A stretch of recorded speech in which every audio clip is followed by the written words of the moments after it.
ये जो औषधि आप देख रहे हैं, ये औषधि, इस औषधि के अंदर बहुत से औषधीय गुण समाहित है और ये औषधि आपके घर में जरूर होना चाहिए। यदि आपके घर में ये औषधि है ना, तो आपके घर के बहुत से समस्याओं का समाधान कर देगी औषधि। आपके घर के किसी भी व्यक्ति के अंदर कुछ समस्याएं उत्पन्न होते हैं, उसका ये समाधान कर देगी औषधि। यदि आपके घर के किसी भी व्यक्ति के पेट में दर्द होता है, उसको इसका सेवन करा दीजिए। इतना सा टुकड़ा दीजिए चबा करके खाने के लिए। जो उनके पेट में दर्द हो रहा था, जो भी उनके पेट में समस्याएं हो रहे थे, वो समस्याएं धीरे धीरे पूरी तरह से खत्म हो जाएंगे।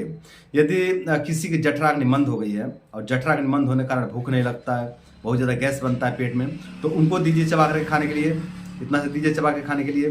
तो जो उनका जठराग्नि मंद हो गई है, जो उनको भूख नहीं लगता है, जो बहुत ज़्यादा पेट में गैस बनता है, उस समस्या से उनको मुक्ति मिल जाएगा। यदि किसी व्यक्ति के पेट में बहुत ज़्यादा आम दोष बन गया है और आम दोष बहुत ज़्यादा संचय भी हो गया है, जिसके कारण थोड़ा थोड़ा बुखार जैसा मालूम पड़ता है, बहुत ज़्यादा थकान लगता है, बहुत ज़्यादा सुस्ती लगता है, और जो उनका लैटरिन होता है गोंद के जैसा होता है, बिल्कुल चिपचिपा लैटरिन होता है, बिल्कुल मतलब सीट पे चिपक जाता है और पानी से भी छोड़ता नहीं, बिल्कुल गोंद जैसा चिपचिपा लैटरिन होता है, उनको जो है कि इसका सेवन कराइए। इतना सा टुकड़ा दीजिए चबा कर खाने के लिए।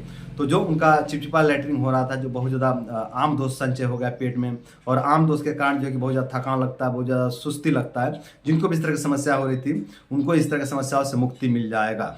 कच्चा मल होना, जिनका भी कच्चा लैटरिन होता है, खाना पचता नहीं और खाना नहीं पचता है, तो बिल्कुल जो है कि अधपचा जो है कि अन्न जो है कि बाहर निकल जाता है, जो खाए हैं जैसे खाएं वैसे ही बाहर निकल जाता है, खाया पिया कुछ शरीर में लगता ही नहीं है, शरीर को एनर्जी मिलती ही नहीं है। जिनको भी इस तरह की समस्या होती है या फिर आपको इस तरह की समस्या होती है, तो आप सेवन कर लीजिए।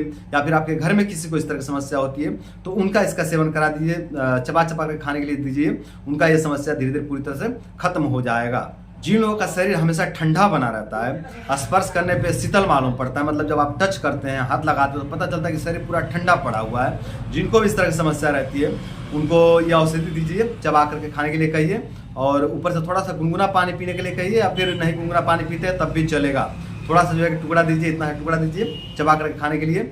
और ऐसे प्रयोग अगर कुछ लंबे समय तक करते हैं, 10 दिन 15 दिन 20 दिन तक प्रयोग करते हैं, तो जो उनका शरीर ठंडा पड़ गया था, जो उनका पूरा शरीर ठंडा पड़ गया था, और शरीर ठंडा रहने के कारण थोड़ा थोड़ा बुखार मालूम पड़ता था, थकान मालूम पड़ता था, बहुत ज़्यादा सुस्ती मालूम पड़ता था, जो भी समस्याएं हो रहे थे शरीर ठंडा होने के कारण, ये सभी समस्याएं ठीक हो जाएंगी। और जो शरीर ठंडा पड़ गया था, ये भी जो है कि ठंडापन पूरी तरह से खत्म हो जाएगा इस औषधि के सेवन से। जिन लोगों को श्वास कांस की समस्या होती है, उनको यदि इसका सेवन कराया जाए, शहद के साथ में इस औषधि का सेवन कराया जाए, तो जो उनका श्वास कांस की समस्या हो रही थी, मतलब जो श्वास लेने में दिक्कत हो रही थी और जो खांसी की समस्या हो रही थी, ये समस्याएं धीरे धीरे पूरी तरह से खत्म हो जाएंगे इस औषधि का सेवन शहद के साथ में कराने से। जिन लोगों के शरीर में वीर्य की कमी हो गई है, या फिर आपके शरीर में वीर्य की कमी हो गई है, तो आप भी सेवन करके अपने शरीर में वीर्य की वृद्धि कर सकते हैं। या फिर आपके घर में किसी व्यक्ति के अंदर जो है कि उनके शरीर में वीर्य की कमी हो गई है, तो उनका भी इसका सेवन करा करके उनके शरीर में वीर्य का वृद्धि कर सकते हैं। ऐसा महर्षि भागवत जी कहते हैं, है ना।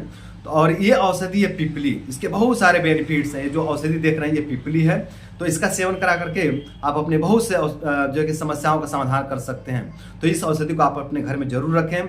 अब इस औषधि का मात्रा कितना होना चाहिए, इसका सेवन विधि क्या होना चाहिए, किसे लेना चाहिए, किसे नहीं लेना चाहिए, और इसके बारे में और विस्तृत जानकारी आप चाहते हैं, तो आप हमारे दूसरे वाले चैनल जठराग्नि आयुर्वेदा वाले चैनल पर जाकर के पिपली के बारे में पूरी विस्तार से जानकारी ले सकते हैं। हमने उस पर जो वीडियो डाला है पिपली के बारे में पूरी जानकारी दिया है, तो उस चैनल पर जाकर के आप इसके बारे में पूरी विस्तृत जानकारी ले सकते हैं।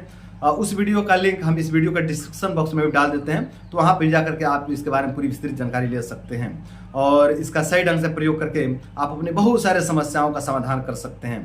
तो आज के लिए इतना ही। तो उम्मीद करता हूँ कि इस वीडियो को फॉलो करके आप लोग अपने मंदाग्नि से संबंधित बहुत सारे समस्याओं का समाधान करके आप लोग अपने जीवन को सुंदर, सरल एवं सफल बनाएंगे। तो आज के लिए इतना ही।